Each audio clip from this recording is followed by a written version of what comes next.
না, মমতা ব্যানার্জি কিন্তু বলছিলেন আদালতের ক্ষমতা নেই চাকরি দেওয়ার, কিন্তু চাকরি কেড়ে নেওয়ার ক্ষমতা আছে। এক, দ্বিতীয় কথা, এত শিক্ষক যদি তুলে নেওয়া হয় চলবে কি করে সরকার? মমতা বন্দ্যোপাধ্যায় বোধহয় সাংবিধানিক যে দায়রা, তার যে পরিধি সেই সম্পর্কে খুব একটা বেশি ওয়াকিবহাল বলে মনে হচ্ছে না এই ধরনের মন্তব্য করার জন্য। আমি বলতে বাধ্য হচ্ছি, নিশ্চিতভাবে জুডিশিয়ারি এক্সিকিউটিভের কাজ করে না।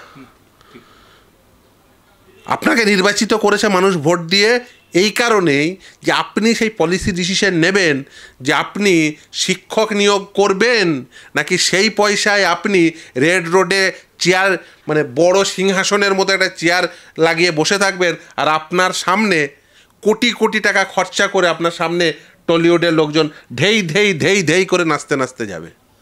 এই ডিসিশন আপনি নেবেন, এর জন্য সংবিধানে ওই ক্ষমতাটি আপনাকে দেওয়া হয়েছে। এক্সিকিউটিভ কি করবে না করবে সেই পলিসি ডিসিশন নেওয়ার ক্ষমতা এক্সিকিউটিভের, জুডিশিয়ারি পলিসি ডিসিশন নেয় না। ভারতবর্ষের সাংবিধানিক পরিধি, তার দায়রা সম্পর্কে ধারণা থাকা উচিত। এবং দুর্ভাগ্য হলো অনেকে ভোট পেয়ে যান কিন্তু সংবিধান কি, আইন কি, এই সম্পর্কে সুস্পষ্ট ধারণা থাকে না। ভোট পেয়ে গেছেন, নির্বাচিত হয়ে গেছেন, মুখ্যমন্ত্রী হয়ে গেছেন, কিন্তু যে জুডিশিয়ারি জাজকে লোকে ভোট দেয় না, ভোট দিয়ে জাজ হয় না। জাজ ডিসাইড করবে না যে এই মুখ্যমন্ত্রী ওই রেড রোডে সিংহাসন লাগিয়ে বসে থাকবে আর তার সামনে লোকে ধেই ধেই করে নাচতে নাচতে যাবে, সেখানে কোটি কোটি টাকা উঠবে নাকি টিচার রিক্রুটমেন্ট হবে।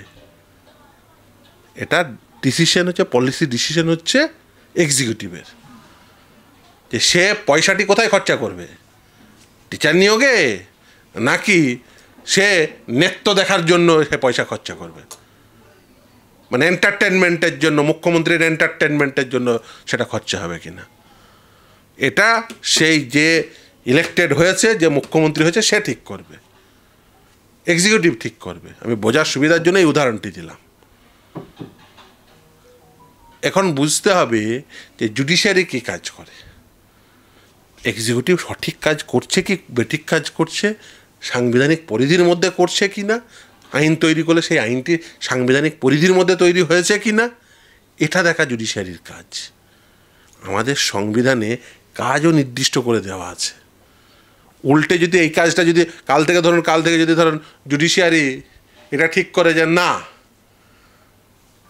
ও পলিটিক্যাল এক্সিকিউটিভরা কোনো ডিসিশন নিতে পারবে না, পলিসি ডিসিশন সব কোর্ট নেবে, সর্বপ্রথম আমি গিয়ে তার বিরোধিতা করব। ওর জন্য মমতা ব্যানার্জিকেও বিরোধিতা করতে হবে। মমতা ব্যানার্জি সে মেটেরিয়াল মমতা ব্যানার্জির নেই, সে গ্রে ম্যাটার ওর নেই যে সেটাকে যুক্তিপূর্ণভাবে বলবে। ও জানি মমতা ব্যানার্জি কী জিনিস, ফলে সর্বপ্রথম আমি বিরোধিতা করবো যে না, এটা জুডিশিয়ারি পারে না। এটা হতে পারে সে জোর করে জিততে পারে, হতে পারে অনেক মানে অবৈধভাবে জিতেছে, ভোট হিংসার ফলে সেই ভোট নিয়ে জিতেছে, কিন্তু তারপরেও সে হচ্ছে ইলেক্টেড রিপ্রেজেন্টেটিভ, সে এক্সিকিউটিভ, সে এই পলিসি ডিসিশন নেবে। তুমি জুডিশিয়ারি এই পলিসি ডিসিশন নিতে পারো না, আর নেবেও না। জুডিশিয়ারি কারোর মাথা অত খারাপ হয়ে যায়নি, কিন্তু এক্সিকিউটিভ ডিসিশন এক্সিকিউটিভকেই নিতে হবে। এক্সিকিউটিভের যে ডিসিশন সেটা সঠিক হলো নাকি বেঠিক হলো সেটা দেখবে জুডিশিয়ারি। যদি লেজিসলেটর আইন তৈরির ক্ষেত্রে যদি সাংবিধানিক পরিধির বাইরে গিয়ে আইন তৈরি করে, সেই আইনের সাংবিধানিক বৈধতা আছে কি নেই সেটা দেখবে জুডিশিয়ারি। তার জন্য তো জুডিশিয়ারিতে আপনারা নিশ্চিতভাবে জানেন যে বিভিন্ন রায় চ্যালেঞ্জ হয়, বিভিন্ন আইন চ্যালেঞ্জ হয়, সেই আইন সাংবিধানিকভাবে কতটা বৈধ সেগুলোকে চ্যালেঞ্জড হয়ে তারপরে সেগুলো কখনো আদালত বলে না সাংবিধানিকভাবে বৈধ, কখনো বলে অবৈধ। এটাই জুডিশিয়ারির কাজ। ফলে জুডিশিয়ারিকে আক্রমণ করার জন্য যে জুডিশিয়ারি চাকরি খেয়ে নিচ্ছে, আরে মশাই আপনি সঠিকভাবে চাকরি দিতে পারছেন না বলে খেয়ে নিচ্ছে। কই বুদ্ধদেব ভট্টাচার্যের আমলে কটা চাকরি খেয়েছে, কই জ্যোতি বসুর আমলে কটা চাকরি খেয়েছে? তার কারণ বুদ্ধদেব ভট্টাচার্য, জ্যোতি বসুরা আইন মেনে চাকরি দিত। তারা জানতো চাকরি দেওয়ার ক্ষেত্রে কিভাবে আইন তৈরি করতে হয়, সেই আইন মোতাবেক কিভাবে অ্যাপয়েন্টমেন্ট করাতে হয়। আর তুমি জানো না, তুমি ভোট পেয়ে গেছো, দিয়ে বসে গেছো পদে। এই সব তো হচ্ছে দুটো কারণে। এই যে ধরুন চাকরি বাতিল হচ্ছে, এক, পর্বত প্রমাণ দুর্নীতি করার জন্য।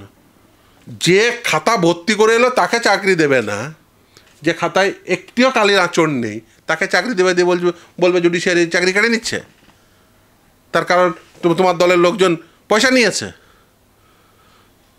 এটা তো আর হতে পারে না যে না না ও ঠিক আছে, এক্সিকিউটিভ চাকরি দিয়েছে, ও পয়সা নিয়েছে, ঠিক আছে, ও সব ঠিক আছে, জুডিশিয়ারি সব ঠিক আছে বলার জন্য কি বসে আছে নাকি?